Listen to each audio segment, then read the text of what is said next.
Claude.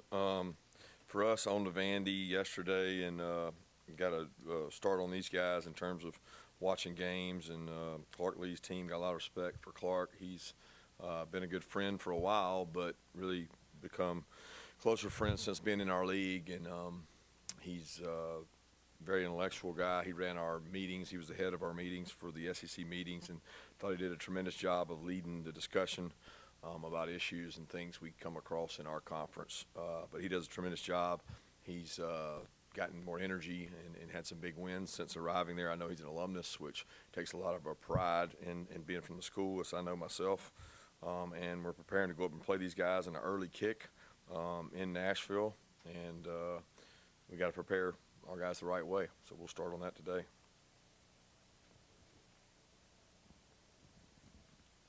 Yeah, Coach, halfway through the season, your quarterback's fourth in passing. You're averaging 40 points per game. I'm just curious, has the transition from Coach Monken and Stetson to Bobo and Beck been as smooth as even you thought it would be this offseason? Yeah, and I made a quick decision there because I was really confident. And we had the luxury of having a quarterback coming back that really wasn't your typical first-time starter. And not you. When you have a guy that's been in the system as long as he has, I felt comfortable that he knew the system. I wanted to keep the system the same, and those guys have transitioned well together. You talked about being pretty good friends with Clark Lea. Sympathy and empathy is not big in football, but can you process what the challenges, that unique challenges in a place like Vanderbilt has? But at the end of the day, they draw the same check as everybody else does in the SEC shares. So can you just talk a little bit about that dynamic, what the uphill climb that program looks at every year? I don't think I can, because I don't know. I don't know his issues and problems. I think we all have our distinct institutional things that we deal with, and everybody's is different. I mean, whether it's geographically, academically, financially. I mean, everybody's situation is completely different. So I can't draw a comparison to his, and he's not one to sit around and complain and cry about it. He's from there. He's proud of it, and they've done a tremendous job. I think he has the right approach. He knows the area. He knows that state. He knows the institution, which institutional knowledge is powerful information. So it's hard for me to draw a comparison. I have a lot of respect for him, and as you know, one of our coaches' sons is committed there. So I know that Will has a lot of respect for their program and what Clark's done, and he went on an official visit there. So has a lot of respect for what they're doing. Kirby Carson has 3 straight 300-yard passing games. What does he bring to the position that makes him well-suited to operate this offense at a high level? Great mental processing. He's a great processor. I mean, Carson's very intelligent, guys, and you say what you want about the quarterback position, you have to process information rapidly. And the more information you can handle, the more flexibility your offense has. And the flexibility of an offense is usually tied to what the quarterback can handle. And our quarterback, not only because he's smart, because he's also of age and been in the same system for multiple years, has been able to grow from that. You find very, very, very rare in college football or pro football for a quarterback to be in the same system more than 3 years. And I don't know how many years Carson's been in the system, but I think it's 3 or 4. So it's like he understands it, he knows how to use it, and he's got good weapons around him to help him with it. So his intuition, along with ability, has helped him. Kirby, I saw this nugget from ESPN that said Carson became just the 3rd quarterback in the last decade to throw 4 touchdown passes and complete 85% of the passes against the blitz. What's the most important thing a quarterback must do when preparing or dealing with a blitz? Understand his protection and understand his route structure. So Carson does a great job with that because he is very composed. I think, a baseball background, I've learned, gives you the ability to handle pressure, because there's no greater pressure than you have to throw a strike. Nobody can help you throw that strike. No coach, no pitching coach. You got to stand out there and throw a strike. And that pressure is not the same as a man running in your face, but it is pressure. And he does well under pressure, and he has 10 good friends that are on the same page with him. You know, we do a lot of pressure pickup in the off-season walkthroughs, preseason camp. I mean, we spend a lot of time on blitz pickup to the point of nauseum. So I think that helps him. There's not a lot he hasn't seen, but he does a nice job of executing in those scenarios. And when you have a clean pocket and seeing throw, it makes people want to pressure him more because you don't want to have clean pockets. Coach, just to continue following up on Carson, you've mentioned his processing ability, like I feel like even before the season. How do you go about testing the processing capabilities of a quarterback, maybe even outside of practice? And when did you first know that Carson had that elite processing ability? Oh, he's had it since he's gotten here. I mean, he hasn't been where he is, but, I mean, the guy has a lot of spring scrimmages, fall scrimmages. We scrimmage 3 times in the spring, 3 times in the fall. That's 6 times 3 years, 18. You're going against, you know, defensive talent for 18 of those games, in my mind, that were really talented, and they're blitzing you. I mean, you get better. And he still has growth he can do and can get better and understanding things and decision making. There's times that he's averaged about 2 plays a game where he, you know, puts us at risk of just get out of a bad play, man. Just throw it away, take a sack, take off running, and don't throw it into danger. So he has to continue to grow at that. But the guy's had a lot of practices. He's not your, you know, typical second-year sophomore starter. Kirby, 2-part question. First, any clarification on the Miley Cyrus knowledge? Number 2, on edge defense, Kentucky did get some. How much of that is just kind of pure edge defense? How much of that is reading misdirection? You got to define edge defense for me. So run defense on the edge. Yeah, I think you create edges different way. Like, I don't know if you mean like outside run, toss, sweep, or if you're talking about counter and pullers, gap schemes, because they can all end up on the edge depending on how you play them. So everybody has a defensive philosophy on how they play football, and we don't like balls to run north-south. So if the ball's not running north-south, where's it running? East-west. If it's running east-west, where does it have to get to? The edge. So most of the runs we give up by design are on the edge because we're not going to allow you to go north and south. And if you go north and south on us, we got bigger problems. If we can get it to go sideways, we tend to think that our speed runs it down. And that hasn't always been the case this year. Like, we have not done an awesome job at running things down that we make go inside out. Some of that's been by scheme. Some of that's been by protecting the corners. I mean, we've had different runs get out for different reasons. But I'm not sitting here concerned about our edges, if that's what you're asking. We can definitely do a better job run fitting things. 2 questions for you as well. To the layperson, it looked like Carson Beck had a lot of time to throw. You talk about the blitz pickups. He just looked like he had all day back there. Can you tell me a little bit how, when you went back and looked at the film, you always say it's not as good, it's not as bad. Tell me about how you thought your offensive line performed last week, and then your thoughts on Carson Beck being named the co-SEC Offensive Player of the Week. Happy for Carson to get that award. I think he'd be the first to tell you it wasn't all him. It was protection, pass catchers catching the ball, route runners changing routes, the level of the routes. Some of the route structure we had in last week was different than previous weeks. So, I mean, those guys all played a part. He certainly had a big part in that and being able to read the coverage and make the decisions. So I'm pleased for him in regards to that. But the time he had, some of that was protection. Some of that was the way Kentucky plays a defense sometimes when they rush 3. And they pressured. They brought 3, they brought 4, they brought 5, they brought 6. They change it up. But when they do bring 3 and 4, you're typically going to have time when you have a 6-man protection. You should.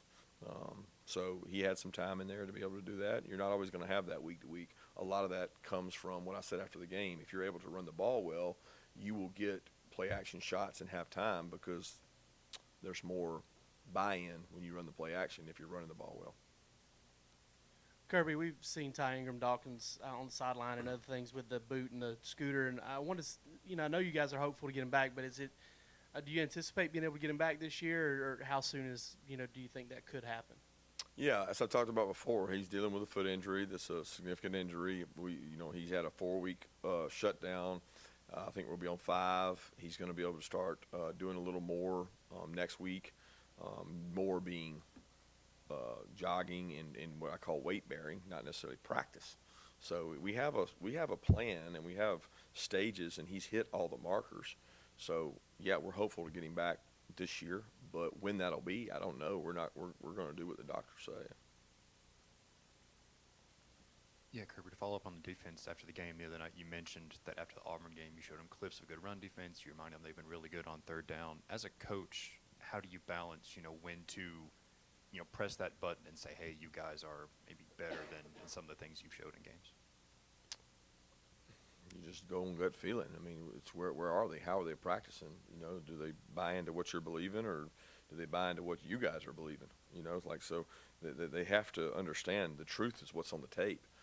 And the tape says striking blocks, playing well against the run on certain plays, not playing well against the run on certain plays. And some of that's by lack of repetition. We didn't practice it.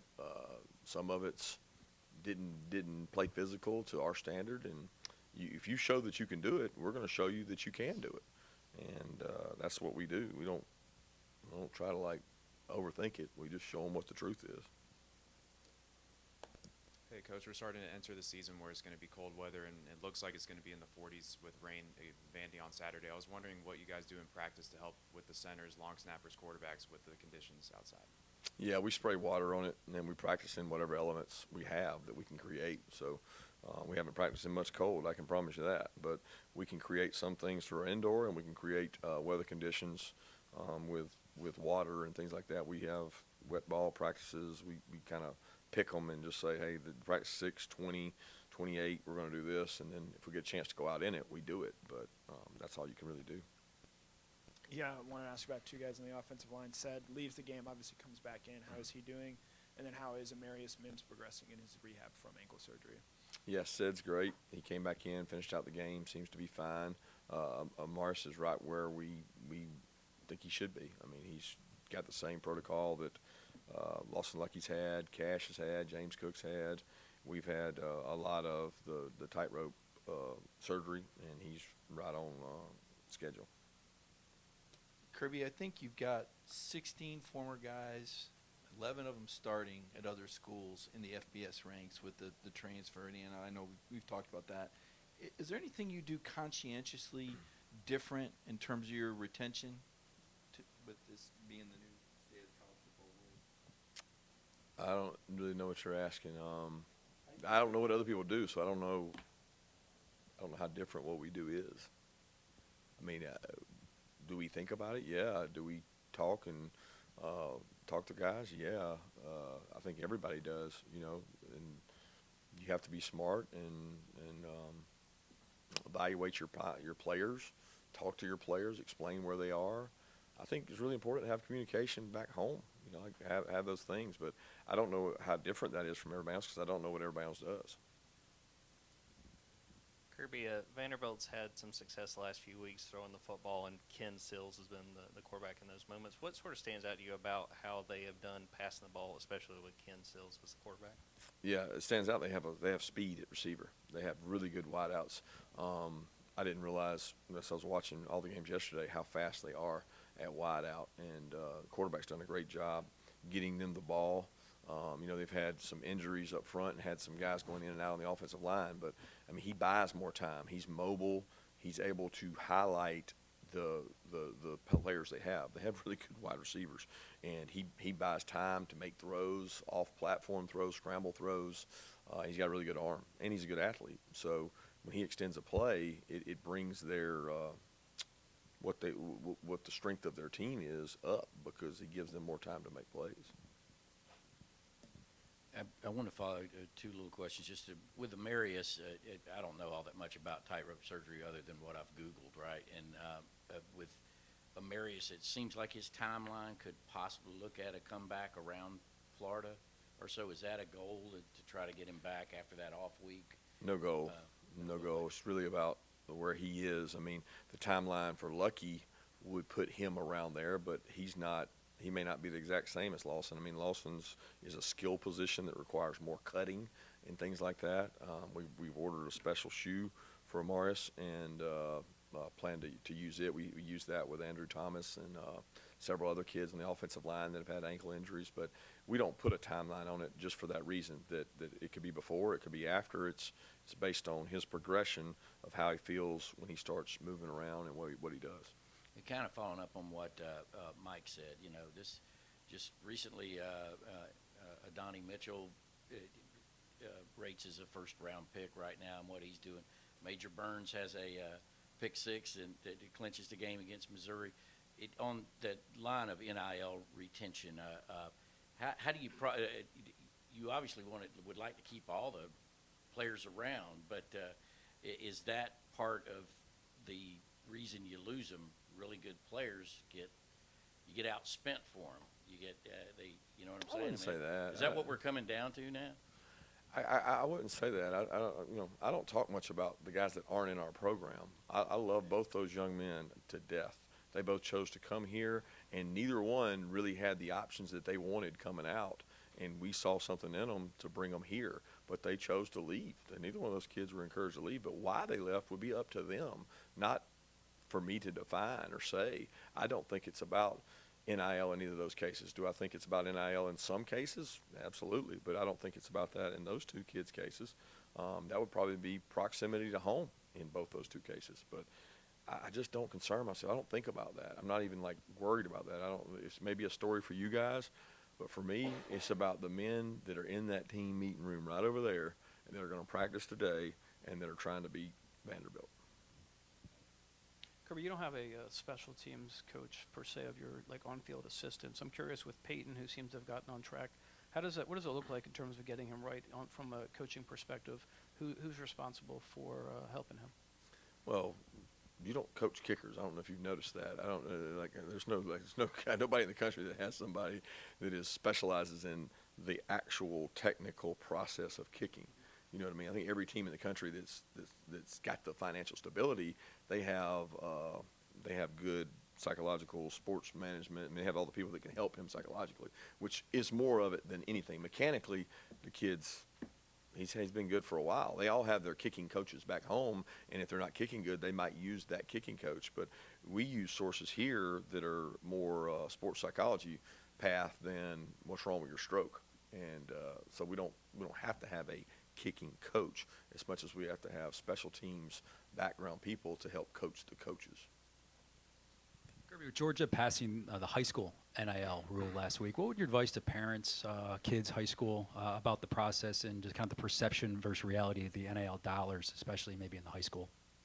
I honestly don't know what I would tell them. I mean, it's all over the place. I mean, what does your son play? And what you see your son's net worth as may not be what Delta or Coke or Kodak or UPS sees your son's net worth as. So you have to be careful there what you believe and what you hear, because I don't honestly know what the impact will be, because you got to go to those local communities and say, what are they willing to do with NIL when dollars are tight in a time that in America that they may not want to spend money on a high school kid. Now, certainly that's going to happen at some positions, no different than it's going to happen in college football at some positions. But the overall impact, I think we'll have to wait and see what it is.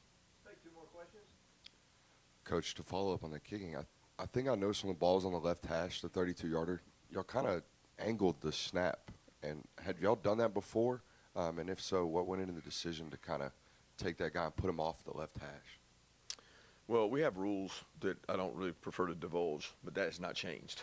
So there's no change in our kicking rules. Every field goal team in America has a rule they have for whether they're on the hash, they move it, whether they go tackle over, they don't go tackle over. I mean, those are things that you get into geometry about of how your kicker kicks the ball. What's the flight path? How high does it get? Where's the block point? How hard do they rush?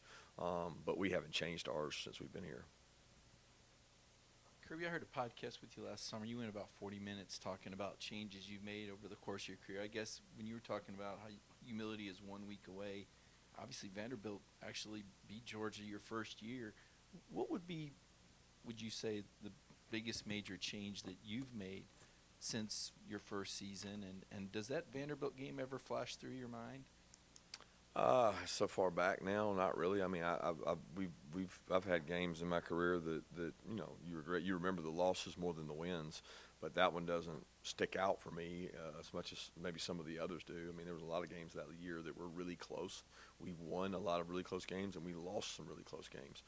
The only common theme was there was a lot of close games. But as far as things I've changed in, it's a lot. Too long to sit here and just talk about for 5 minutes. Thanks.